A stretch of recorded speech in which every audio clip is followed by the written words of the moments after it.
और जहां तक चीनी की बात है, किस तरह से आप देखते हैं खरीदारी, कंजम्पशन? क्योंकि ये एक बात चर्चा में लगातार रही है कि भारत इस साल शायद कम चीनी खा सकता है। नमस्कार मनीषा जी। मेरे हिसाब से ये गलत होगा कि हम कम खाएंगे बिकॉज जहाँ तक मैंने अपने 30 साल के करियर में देखा है, हमारा कंजम्पशन जो है वो 5 से 6 लाख टन हर साल बढ़ा ही है, कभी भी कम नहीं हुआ है। और पिछले साल के तुलना में ये साल थोड़ा कम होने की उम्मीद है, क्योंकि पिछले साल हमने 300 लाख टन के करीब डिस्पैचेस में लिया था, जिसमें 7 लाख टन बांग्लादेश के बॉर्डर्स के थ्रू पिल्फरेजेस थे। 5 लाख टन के करीब खानसारी एक्सपोर्ट हुई थी।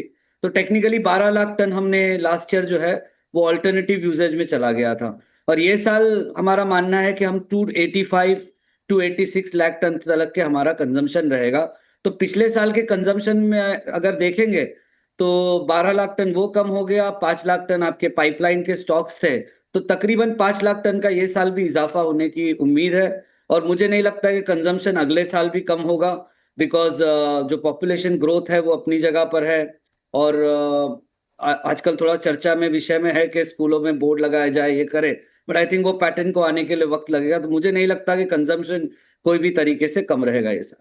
जिस तरह से सरकार की तरफ से हमने एलोकेशंस आते हुए देखे हैं, राहिल, क्या वो दिखाते हैं कि एक फ्लैट मूव इस बार देखने को मिलेगी? जिस तरह की अवेलेबिलिटी है चीनी की, क्योंकि एक्सपोर्ट भी नंबर्स के हिसाब से थोड़ा कम ही रहा, अगला सीजन अच्छा खासा रह सकता है, हम एक बड़ी क्रॉप की एक्सपेक्टेशन कर रहे हैं। किस तरह से चीनी की अवेलेबिलिटी देखते हैं आप कंट्री में?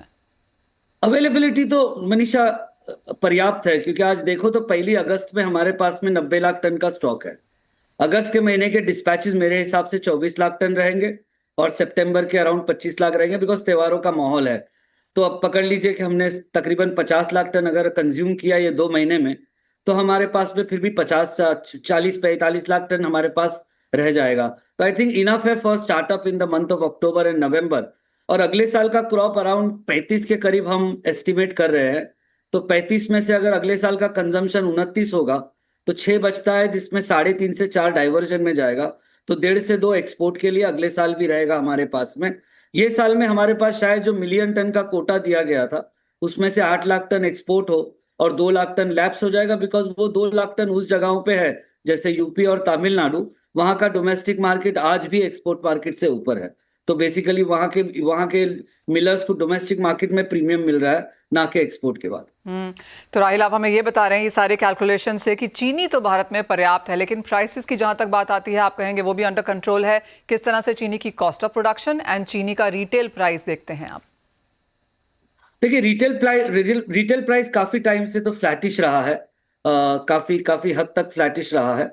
और जहां तक होलसेल प्राइसेस है, वो लास्ट 2 महीने में 1 से 1.5 रुपए का इजाफा हुआ है उसके अंदर। और वो उसका मेन रीजन ये है कि स्टॉक्स जो है वो थोड़े अभी के लेवल पर टाइट है, जो फेस्टिवल मंथ्स है उसको डिमांड को देखते हुए। और भारत सरकार ने मेरे ख्याल से जहां 25 लाख टन की रिक्वायरमेंट अगस्त में थी, उन्होंने 23 दी है। तो मेरे ख्याल से वो भी एक टाइटनेस बाजार को महसूस हो रहा है।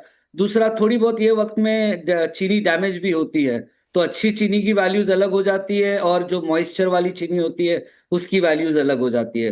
तो मुझे लगता है कि ये जो पीरियड है, जहां तक के अगस्त सितंबर अक्टूबर, यहाँ पे थोड़ा टाइटनेस आपको फील करेगा। बाजार जो है वो पेनिनसुलर इंडिया, जो महाराष्ट्र और नीचे का हिस्सा है, वो शायद प्रीमियम ट्रेड करे।